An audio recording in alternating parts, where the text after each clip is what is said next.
Hey guys, welcome to the Sim Racing Paddock. I'm William Marsh, and a question I've gotten from a lot of different viewers and also some of my friends is, am I able to drift?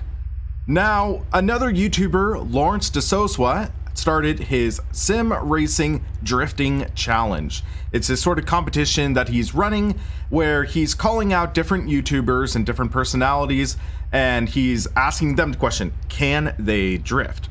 For his first run, one of the main people he asked was Chris Hay, and Chris Hay has called me out. Actually, I've been doubly called out, not just by Chris, but also by Will Ford of Boosted Media.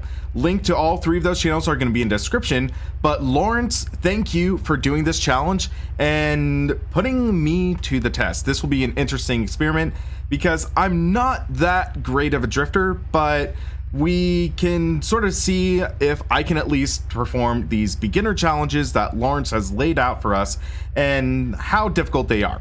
So without further ado, let's jump into this Toyota AE86 and see what I can do.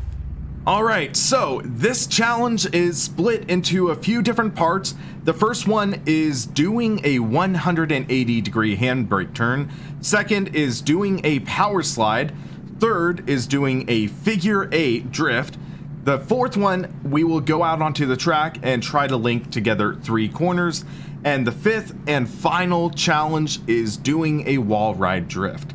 Also, what I'm going to do is I'm going to have the RPM gauge at the top left, my pedals at the top right, to give an idea of the footwork and sort of the way I'm driving this car. So without further ado, let's look at the first challenge. Beginner Challenge 1. Handbrake turn. This one sounds easier than it is. With a handbrake turn, you want to rotate the car exactly 90 degrees or 180 degrees and demonstrate great car control, awareness of momentum, and ultimately just impress people. Alright, seems manageable enough, so let's get going.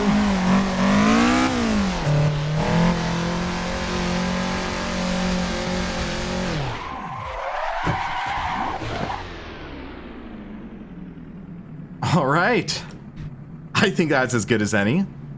So let's get on to the second challenge. Beginner Challenge 2. Do a power slide.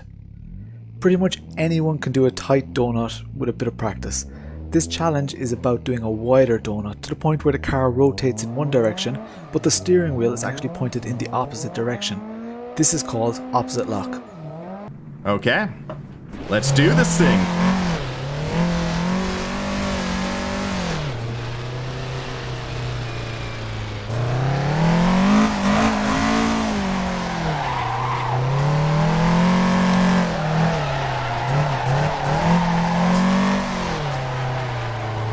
Almost in the grass.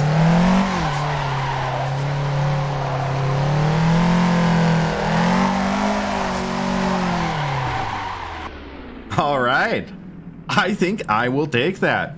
That felt like a pretty fun power slide. All right, challenge number 3. Challenge 3. Do a figure of 8. In this challenge, we'll link 2 power slides together and encounter a change of direction called a transition, where you change the orientation of your car using precise steering input and throttle control to change the direction while still maintaining a drift. Most drifters would argue that without any transitions, you're not actually drifting, you're just sliding.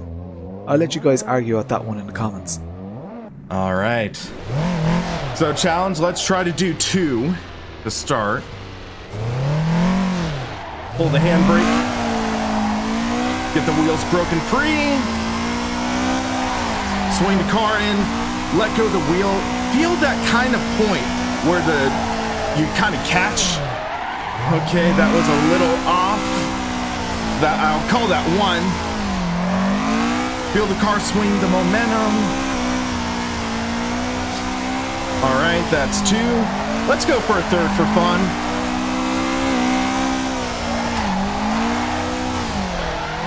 Little late on the momentum swing there, but feel like that's working all right. Let's go 4.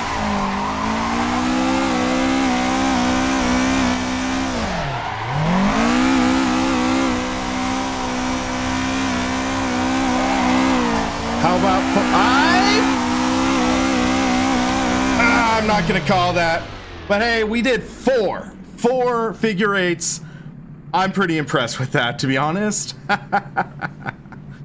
All right, let's take a look at challenge number 4. Beginner challenge 4, link 3 corners on a track.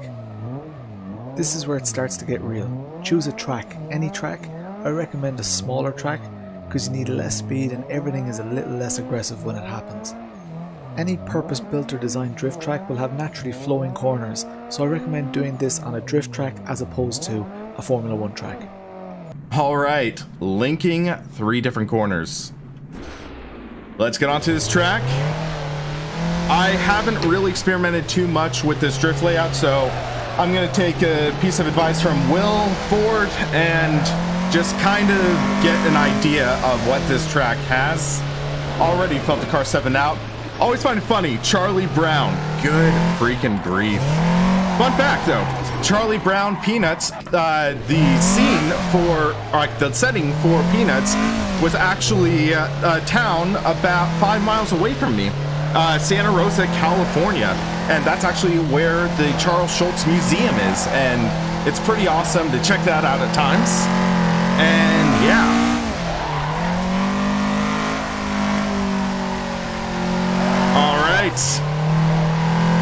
That's 3 corners right there.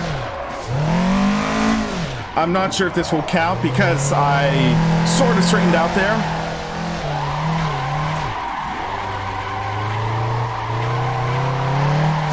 I'm not counting that corner. All right, so that's 1 lap around. Let's try this again. Hold the handbrake, brake the car free. That's 2 corners. 3, and I'm going through the grass. Charlie Brown and Kermit are looking at me with shame. This is a lot of fun, though. This is such a fun challenge. All right, so here's 1 corner. Here's 2. 3. And 4. Okay, I'm calling that 3.5. But hey, we linked 3 corners together, almost 4. I'm pretty impressed with that. Now, let's get on to the final challenge, and this is the one that's a little bit, like, this is the one I'm a little bit nervous about. So, bring it on, Laurence. What's the final challenge? Beginner challenge 5, do a wall run. Now that you've learned some of the basics of drifting, you need to start showing off a little. Every single real-life drifter remembers the first time they scraped their bumper along a wall. Now, differences in competition judging styles in drifting often penalise for contact with walls due to the potential dangers. But for the purposes of this challenge, I want to see little or no daylight between your car and the wall. Alright, time for the wall ride. Yep, let's get the zip ties ready.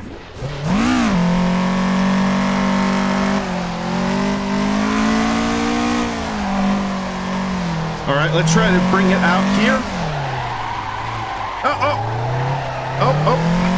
I'm not sure if I'd call that a wall ride. Oh, and there's the wall. Let's loop the car around.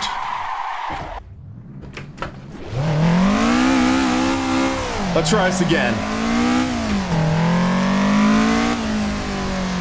Hold the handbrake. And that didn't work. Let's slide out here. And swing out. Oh, I caught the Armco again.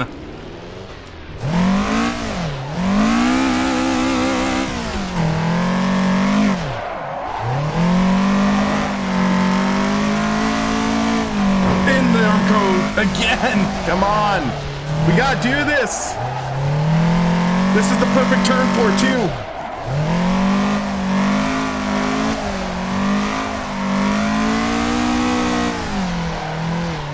Does that count? I'm not sure if that counts. Let's take a look. So, sliding through this corner, that's not close enough. That is not close enough. We slid out there. We're coming through this corner, trying to prep for this one. Oh, that was pretty impressive. I am calling that. Let's take a look at the next angle. Okay, guys, so here's a rear angle coming up to that corner. This is the corner right before. Slide out. Oh, that is beautiful. That is beautiful, guys. That was so much fun. That was terrifying in some ways. And then we bring it around and bring it to a close. Guys, that was such a fun challenge. And I recommend all you guys give this drifting challenge a try. You may surprise yourself. You might find out you're a slightly better drifter than you thought you were. But also, I am going to call out Gamer Muscle, Random Call Sign, and Jardier, I forget how you pronounce your name. You three are challenged. Let's see you guys drift. And I know, Jardier, you're going to take it way too seriously. Have some fun with it. But yeah, guys, this was Laurence Dusoswa's drifting challenge. I hope you enjoyed my take on it. And if you did, hit that like button. And if you haven't already, subscribe to help keep me on track and keep me sliding sideways. For the Sim Racing Paddock, I'm William Marsh, and thanks for watching.